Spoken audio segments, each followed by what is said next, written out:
Okay, it's getting kind of late, so I had to do some supplemental lighting here. There we go. So what I've done here is I've taken the flathead screwdriver and basically gone through here and disconnected. You can see I got them all labeled. Okay. The grounds I don't really have labeled because they're grounds, and they were grounding out on this bus bar here. The power, the hot side, you know, I had all labeled, make sure I got it all labeled up. And of course, this is the main power section there. So I've got this, and of course, it should be ready to come out in its entirety. Should be nothing hooked up to it. And there it goes on our bed. And what I'm going to do with this is, in lieu of putting these crazy blocks on it, you can see I got the negatives up here, positives there. I think what I'm going to do is I'm going to mount this. All the grounding blocks are on the bottom. So I think all I'm going to do is I'm going to flip this the other way. Because you see all the wiring I got up here? I don't think I need all that wiring, because a lot of that came from the, from the back of the panel and up and around. So I'm going to mount this up here like this. And I'm going to clip the wires appropriately. And I probably am going to put some ends on them. I don't know where my little box of all my little clip ends is, but I do have them. So what I may do is I may put the little terminal ends on these guys, the little loops, so that way they'll fit onto these a little easier instead of trying to wrap wire around them. Because as you know, these aren't like these old ones, you know, where you slip the cable in and you just turn it down and it clamps it down. These depend a little bit more on, sorry to call them moron, but they depend on those terminal ends, either the fork ones or the loop ones. So I'm going to do that. I'm going to break up my kit, bring it in here, and get these terminal ends trimmed and neatened up. As you can see here, the collection of tools is growing. So what I did is I pulled all the fuses out here because I had mismatched fuses. I got some 20s, and they're all supposed to be 20 amp fuses. So I raided a couple of the parts places. These are minis for something else. But I got myself a bunch of some of these glow ones because I couldn't find the extras. And I got these guys, these busmans. So these are the ones I'm going to use to populate the circuits as I put them in. And I've also bought a whole bunch of these 16 to 14 gauge clamp-on terminal ends, so that will work better for this here, and I'll be able to secure them properly as opposed to have them slip out or what have you. I could have done fork ones, I guess, but I figured these, once I get them on, I'll have to take the screw out and back in, but a small price to pay to get this thing up and working properly. So I'm going to install the block and start doing the wiring.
jumping off the GoPro here.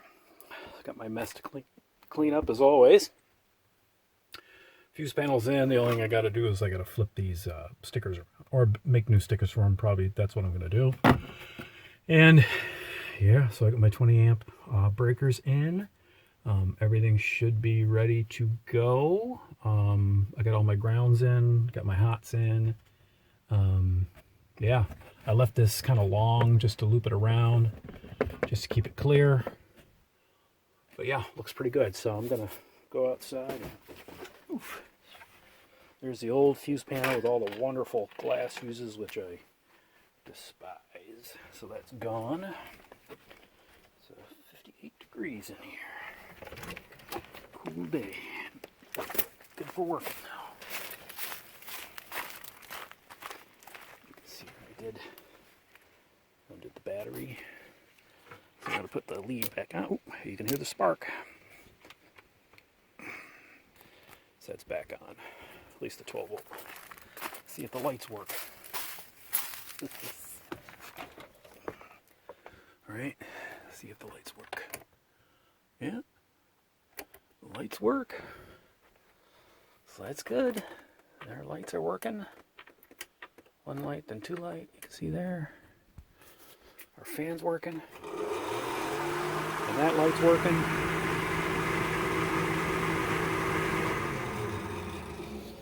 Alright.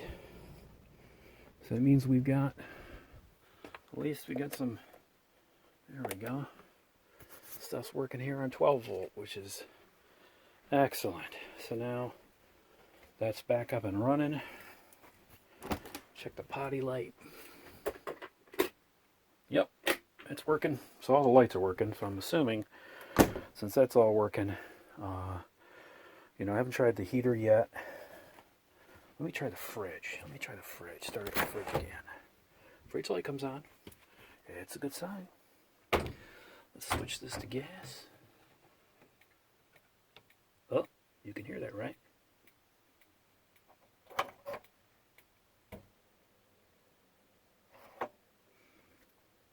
And the frigitator is working.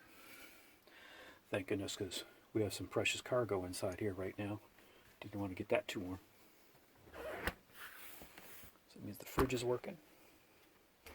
I also got the furnace. Let's try the furnace. It's cold enough, right? Let's turn her on and crank her up to 70 and see if she'll click in.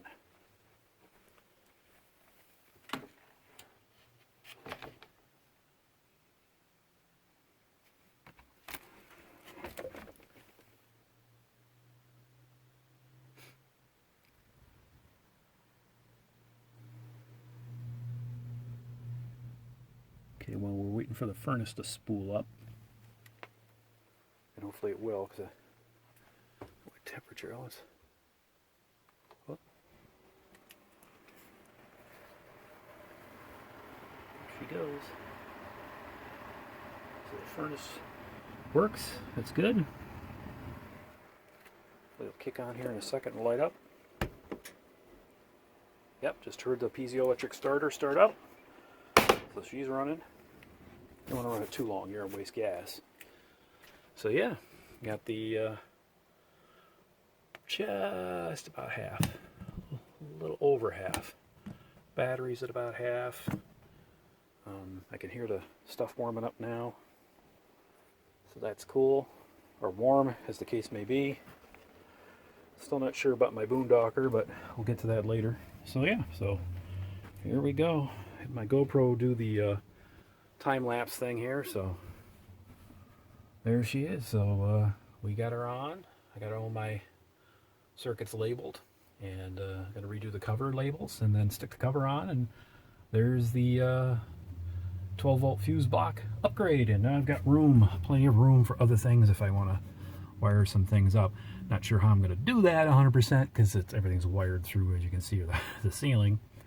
But you know, I've got a fan here that fell on the floor. I'm going to probably rewire that back up in here properly and get it remounted on the ceiling like I had last time, but the right way. So yeah, and again, thanks to my shovel. Thanks everyone for watching, and when the parts come in for my ignition start issue, I will tackle that as well. So everyone happy, safe, and healthy RVing.